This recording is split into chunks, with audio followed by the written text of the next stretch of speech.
Have you ever found a document that describes something simple, like a card game, as if it's this epic battle full of unconquerable lords and mythical heroes?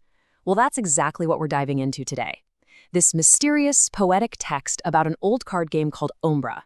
It's titled A Satire Without a Tire, and trust me, it's hiding a pretty fantastic secret. So let's get into it. Right from the jump, the title hits us with a puzzle. What in the world is a satire without a tire? Satire is witty and critical, sure.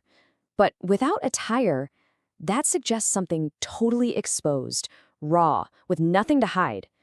This question is really the key to unlocking the whole thing, so let's just keep that in the back of our minds as we go.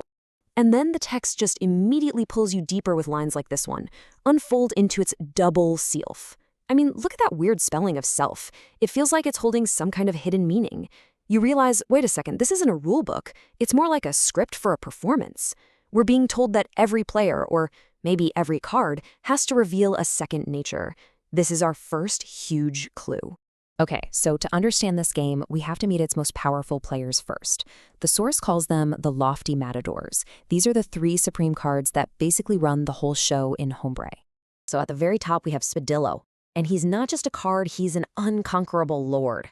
The poem even gives him this whole backstory, saying he captures other cards to get nutrition for his troops. This immediately takes a simple card game and turns it into this high-stakes battlefield drama. Then you've got Manolo, the second in command, and he's portrayed as this brilliant, strategic general. He's gathering momentum, he penetrates the web in flight, and he's waiting for just the right moment to strike from dizzy heights. This is basically calculated power in card form. And the third matador is Basto. I absolutely love this description. Basto is the deep thinker, the strategist, who sinks to enormous depths of cognition before making his move. And when he does, it's perfect. He'll flip without a flop. So the big takeaway here is that these aren't just cards, they're archetypes of power. You've got the conqueror, the strategist, and the thinker. And hey, let's not forget Punto.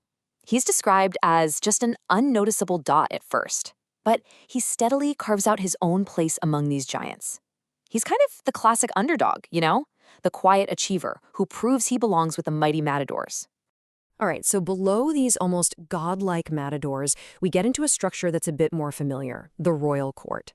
This is where we meet the kings, the queens, and the knaves, and each one has their own really distinct personality and powers. Now, the hierarchy itself is pretty straightforward, right? King, queen, knave. We get it. But what's so cool is how the poem gives these royals these surprisingly human, kind of quirky flaws that make them anything but ordinary. Okay, the four kings are just a fantastic, quirky bunch. The poem says they all share a 2-day stubble, which is just a great humanizing detail. You have the majestic king of swords, the clumsy king of clubs with his giant limbs, the scheming king of cups, which they call gobs, and another king from a suit called Sauves, who literally trembles at jousting. They're powerful, for sure, but also deeply flawed. The queens, on the other hand, are described as the true sustainers of the game, holding this softer power. There's the careful queen of cups, the timeless queen of clubs, the conquering queen of subs, and the mysterious, elusive queen of spades. Each one is a totally unique and formidable force in her own right. And finally, we get to the knaves, what we would probably just call jacks today. The poem paints them as these youthful figures that show up in wild disorder. They basically represent chaos and unpredictability, adding their own wild energy to the court. All right, so we've met the big shots, the matadors and all the royals, but what about everyone else? The common cards? Well, the source calls them the plebs and their shadows, and they are the foot soldiers of this epic card battle. Now, you'd think these guys would be boring, right? I mean, they're the lowest rank, and they often get discarded before the real action even starts. But no way. This text gives them these incredible, almost mythic backstories. The Ace of Gobs took all the numbers. 2 other cards compete with words. And get this, the 2 of Clubs parted the waters and deciphered the tongues. I mean, come on. It just elevates the whole game to the level of a legend. So, we've met the entire cast of this epic drama, the all-powerful matadors, the flawed royals, and the legendary plebs. But this brings us right back to our first question. What was this all for?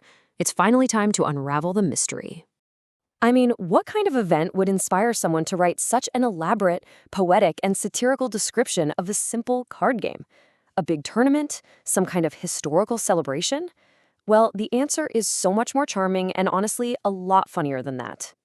So this whole thing, this entire saga, this battlefield of conquerors and schemers, this world of mythical deeds and royal drama, it was for a dinner party. Can you believe it? The source reveals that a group called the Tridge Club was having a dinner, and each member was assigned the role of a specific card.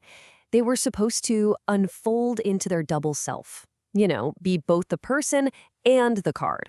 And there it is. The final line of the document just screams it at you in all caps. This whole grand, epic poem was just a very, very creative and witty after-dinner speech. The satire without attire was a playful roast of the club members dressed up as the cards they were portraying for the night. Just a brilliant piece of entertainment. It's really a powerful reminder, Just for one night of fun, a simple card game was completely transformed into a grand story. It really makes you wonder, doesn't it? What other forgotten dramas, what comedies and epic tales are hiding in plain sight inside the rules of the games we still play every single day?